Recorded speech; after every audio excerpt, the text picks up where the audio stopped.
Hello students, in the last video we talked about poetic devices and we also discussed a few poetic devices. Today we are going to explore more about poetic devices. So let's have a look at the definition of poetic devices first. Poetic devices are tools used to enhance the beauty, meaning and emotional impact of poetry. They create vivid imagery, convey deeper meanings and evoke emotions in the readers. Poetic devices make poetry powerful and memorable. So let's see how many poetic devices are there. We have simile, metaphor, repetition, symbolism, personification, alliteration, enjambment and rhyme. In the last video, we talked about simile. That is, simile is the one that compares two things using the words like or as. We also talked about metaphor. Metaphor compares two unrelated things typically by stating that one thing is another. And the third one is repetition. It is repeating words, phrases, lines or stanzas. These were discussed in the last video and today we are going to explore about alliteration. Now what is alliteration? Alliteration is the repetition of the same letter sound across the start of several words in a line of text. The word comes from the Latin word littera, meaning letter of the alphabet. This is also known as initial rhyme. It indicates the initial sound of certain words in a poem which sound alike. So the catchword here is sound. So let's see the example. We have a very famous example from the poem The Rime of the Ancient Mariner by Samuel Taylor Coleridge. It says, "The fair breeze blow, the white foam flew, the furrow followed free, we were the first that ever burst into that silent sea." As you can see students, this burr sound is repeated here. Here we have foam and flew, first sound is being repeated.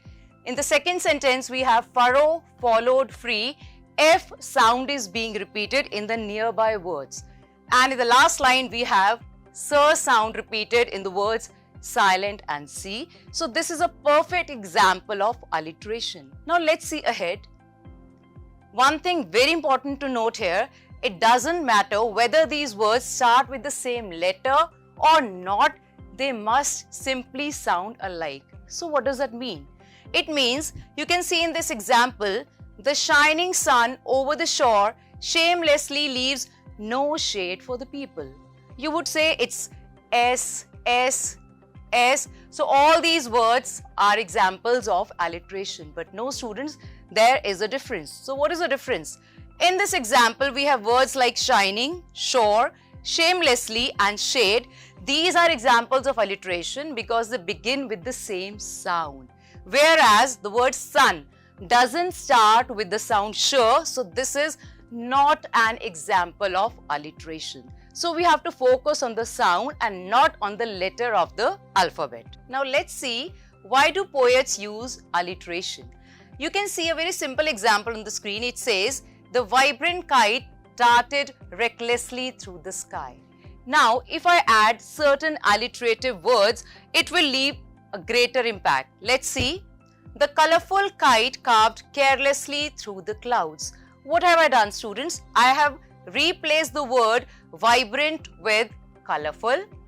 Then instead of darted, I have used here carved, and instead of recklessly, I have replaced it with carelessly, and sky has been replaced with the word clouds. So everything starts with the letter C, but yes, the sound is K.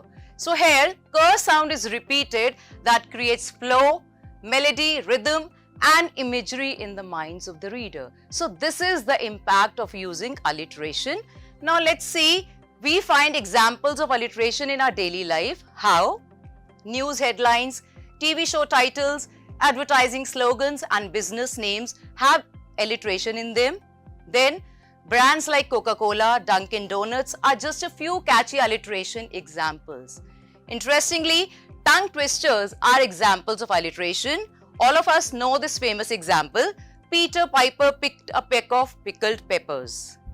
So this is really a tongue twister. And now moving ahead, now students, let's practice alliteration. We have this stanza that says, by the ocean the sun shone brightly, a crab moved steadily on the shore, its claw held onto a shell while the other one looked out for more. We are going to rephrase this stanza using alliteration. By the sea, the scorching sun shone brightly. Now in this line, what we have done is, we have substituted the word ocean with the new word sea. We have added word scorching in front of the word sun so that it sounds similar. So we have sir sound in the first sentence. Moving on to the second sentence, we have a crab moved steadily on the shore. Now, instead of using the word steadily, we are going to substitute it with the word carefully so that it sounds similar to crab. So here we have ker sound being repeated in the words crab and carefully. Moving on to the third line, it says its claw held onto a shell. So we are going to add one interesting adjective in front of the word claw, and it must start with ker sound. So we have added crafty claw, and instead of held, we are using the word clutched. So you can see three words starting with ker sound, and it makes the sentence like this. Its crafty claw clutched onto a shell while the other one looked out for more. Now when we compare these two stanzas, we can see the second one sounds better. It is more melodious and more rhythmic. Now students, let's talk about another poetic device, that is enjambment. Enjambment stems from the French word enjamber, meaning to step over or go beyond. This is when a line in a stanza doesn't end with the punctuation mark and continues on till the next line or a couple of lines, and poets use it to show the continuation of an idea. So let's see the example first. Here the line says, the wild bird sang many songs from the woods sitting outside the cage. The pet bird chirped some words memorized in a different language. So here we have two examples of enjambment. The first sentence is enjambed and even the third line is enjambed, because the sense of the first line moves on to the second line and third line moves on to the fourth line. Now let's have this example, The Wasteland by T.S. Eliot. Here we have 4 lines, and as you can see, first 3 lines are enjambed.